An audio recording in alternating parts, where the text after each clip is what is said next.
President Bola Tinubu now has 4 more days, according to the law, to send his ministerial list to the National Assembly for screening, 56 days after he took the oath of office as the 16th President of the Federal Republic of Nigeria. Thanks for joining us on the program as we continue to monitor developments in his first 100 days in office. I am Femi Akande. Remember to use the hashtag first 100 days on Twitter, tag at TVC News NG, and at Femi Akande. Well, the Secretary to the Government of the Federation, George Akume, is assuring Nigerians of government's plans to ease the pains of the hike in the price of petrol. Mr. Akume said in a tweet, quote, "As our team takes shape, I want to remind you all that President Tinubu came prepared. He came with a plan. He knows what to do and is doing it. He has nurtured this vision for decades and is now bringing it to life," end quote. While describing the subsidy regime as regressive, he said the country needed to end it. He asks Nigerians to be patient as government is already working out modalities to ensure market forces normalize pricing. Let's get more updates from the presidential villa where State House Correspondent Femi Akande is joining us live from.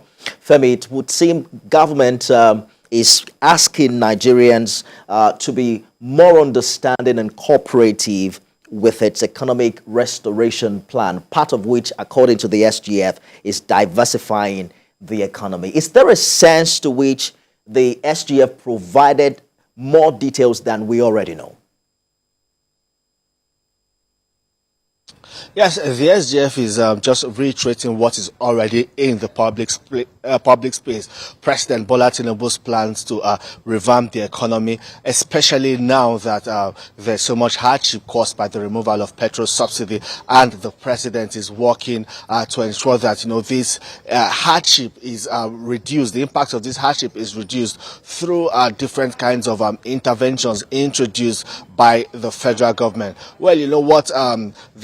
For now, the SGF is the only member of the Federal Executive Council that has been sworn in or taken the oath of office after the president and the vice president. So a lot rests on the shoulder and on the desk of the SGF. He has been quite busy in the past days, also ensuring that he communicates effectively government's plans and programs, assuring Nigerians that indeed President Bola Tinubu has a plan. He came prepared for the job, and he just needs that time, understanding and patience to be shown on the part of Nigerians, that time to allow him do the job. So much is happening. Nigerians are becoming impatient, understandably so, but what he's saying is that, well, more time will be needed and people should just give President Bola Tinubu that benefit of doubt. We have seen the palliative programs rolled out by the National Economic Council. We are beginning to see the involvement of state governors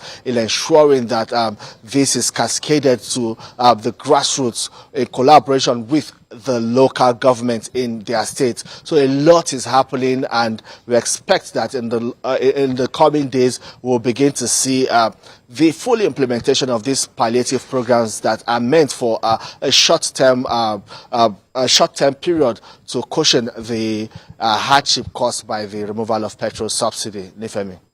Believe me, many Nigerians are counting on that. I've even heard some say that perhaps it's time for the president to address the nation again, saying the challenges that many people now face aftermath the removal of fuel subsidy.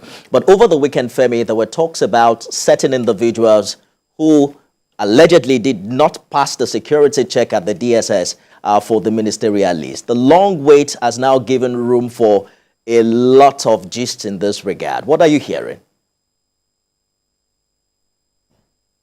If I made the rumor mill is very full, I can tell you that there are speculations here and there, but it's going to be very dangerous for us to just go with some of these speculations, because a lot of them are untrue. We are not hearing anything from the official quarters here in the presidency. The special advisor to the president on special duties, communication and strategy, Dele Alake, has asked people to wait, has told us to wait, to be patient, that indeed President Bola Tinubu is busy sorting out who gets what and how, ensuring that his federal cabinet is formed within that 60-day grace as provided by law. And we know that there is already the countdown to the expiration of that period stipulated by the law, and he has assured that before that time expires, President Bola Tinubu will unveil his ministerial list. He will send it to the Senate for screening and confirmation. We know that there are a lot of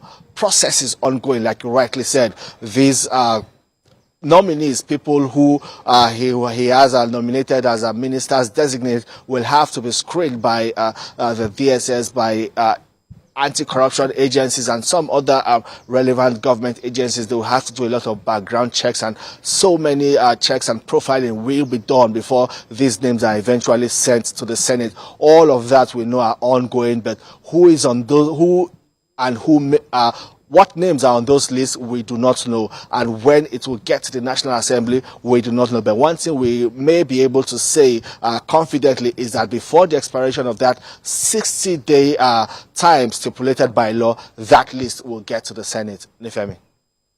Well, perhaps it is safe to say it is not speculative that Nigerians would know about this list before the end of this week, Femi. Do you agree? Yeah, that's a safe way to say it. Femi Akande live for us at the Presidential Villa. Good to see you, Femi. When we return after this break, we're turning our attention to what the Senate thinks about this ministerial list. There were talks last week about the fact that the Senate leadership already received the list from the executive. We'll be talking to the Senate spokesman in a short while. We'll also be asking questions about the 110 billion naira of the 2022 Supplementary Appropriation Act that we're hearing will be spent on senators. Stay with us.